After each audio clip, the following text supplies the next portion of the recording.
नोटबंदी की जगह वोटबंदी में भी 225 का देहांत हो गया। 92 लाख बाहर है, जेन्युइन वोटर बाहर है। आप सोचिए, उनके पास इशू एक ही था, एसआईआर। 15 साल राज करने के बाद क्या किया वो बोलने का लायक नहीं थे, और क्या बाकी करेंगे वो भी नहीं है, केवल एसआईआर। तो एसआईआर को इशू बना के कोई चुनाव नहीं जीत सकता है, वही हालत उनकी हुई है। हमको पता है, हमको पता था पहले से ही, पिछले 1 महीना 2 महीना पहले से पता था कि इस बार 10 से 15% वोट ज्यादा होगा, पोल परसेंटेज ज्यादा होगा 10 से 15%, और वही हो रहा है।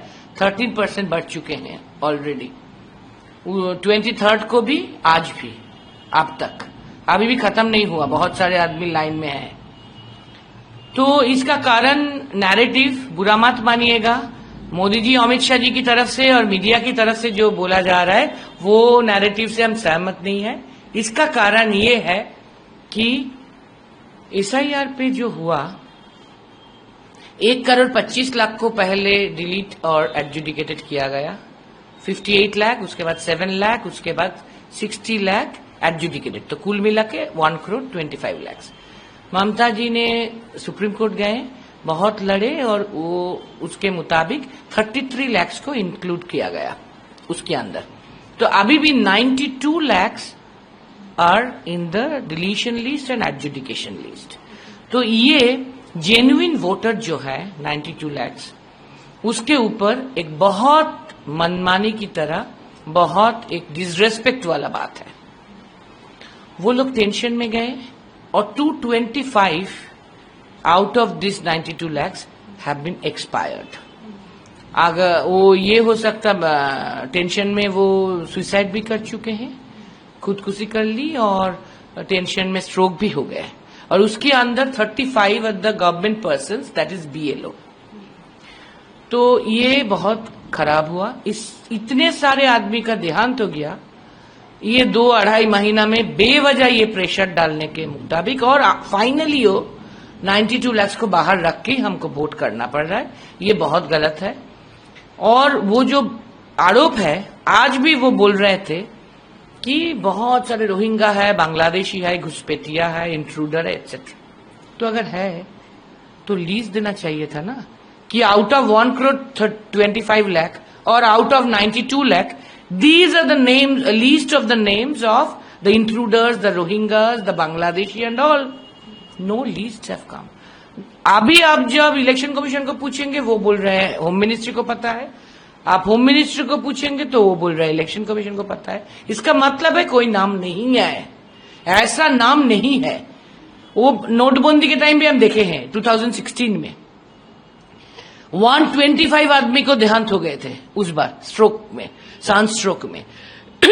और अरुण जेटली जी, आर्स्टवाइल फाइनेंस मिनिस्टर और रिजर्व बैंक के गवर्नर, क्या बोले थे, पार्लियामेंट में भी ये भाषण आया, सर्कुलर भी निकला था कि जितने सारे करेंसी को कैंसिल किया गया, जितने सारे करेंसी को इंक्लूड किया गया, तब से नहीं, वो दोनों का हिस्सा बराबर है। इसका मतलब सब काला धन वापस लाऊंगा, ये पूरा जुमला था।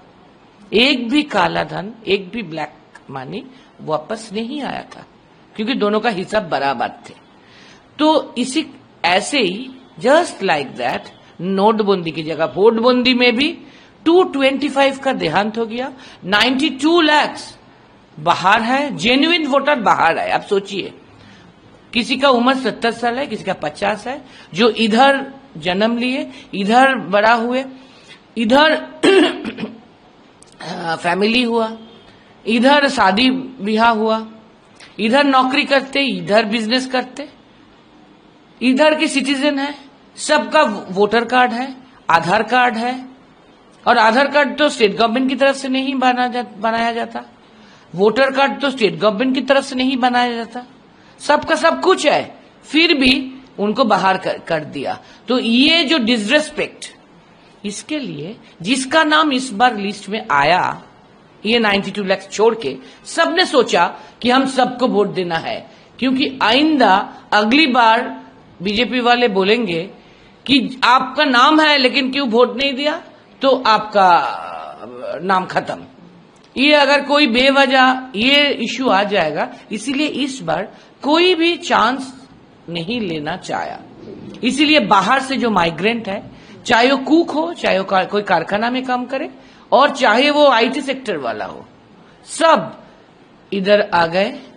इधर वाले जो फ्लैट में रहते, जो उतना इंटरेस्टेड नहीं है वोट देने के लिए, सीनियर सिटीजन, सब इस बार लाइन में खड़े हैं वोट देने के लिए, क्योंकि वो रिस्क लेना नहीं चाहते हैं।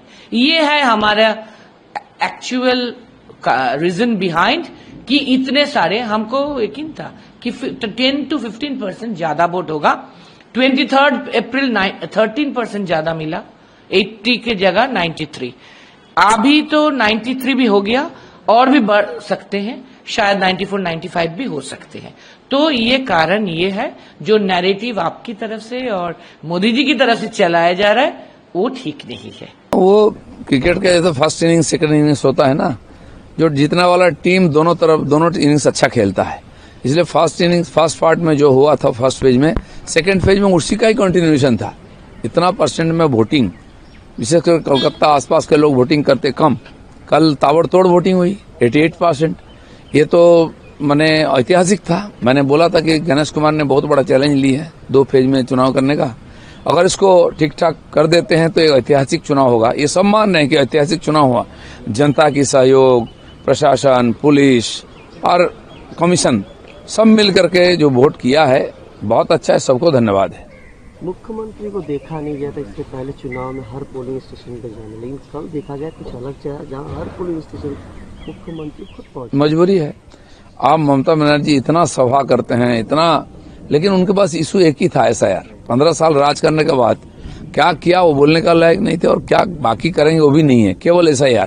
तो SIR को इशू बना के कोई चुनाव नहीं जीत सकता है, वही हालत उनकी हुई है। बाटपाड़ा बैरकपुर इलाका कोई नई बात नहीं, वहाँ एक उत्तेजना प्रवण स्पर्शकातर इलाका है, सेंसिटिव, हर बार होता है। लेकिन जो बात होती थी, मर्डर होता था, कई लोगों की जाने जाती। इस बार की चुनाव सबसे बड़ी बात है, एक भी किसी का जान नहीं गया है, ये सबसे बड़ा अचीवमेंट है।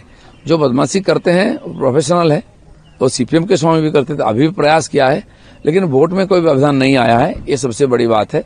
कई बाहर कुछ भी करे, चिल्लाए, ममता बनर्जी हार चुकी है, इसलिए उनके लोग बुखला गए थे, तो थोड़ा बहुत हल्ला करने का प्रयास किया, लेकिन बहुत कड़क ढंग से उसका और समाधान भी किया चुनाव कमीशन और सेंट्रल फोर्स ने। काउंसिलर को पकड़ कर जेल में डालना, गाड़ी में चढ़ना, चौराहा में उठा के चमका रहे थे जो बैठ करके, उनको डंडा मार के निकालना, ये कहाँ देखे हम लोगों ने। यही एंटी सोशल टाइप के लोग ही तो यहाँ चुनाव को संभालते थे, अब उनको संभालने वाले आ गए। तो अभी कितनी सीट देंगे पश्चिम बंगाल में बीजेपी? चिंता नहीं है, सफिशिएंट मेजोरिटी के साथ बीजेपी सरकार बनाएगा, पीछे देखने की जरूरत नहीं है।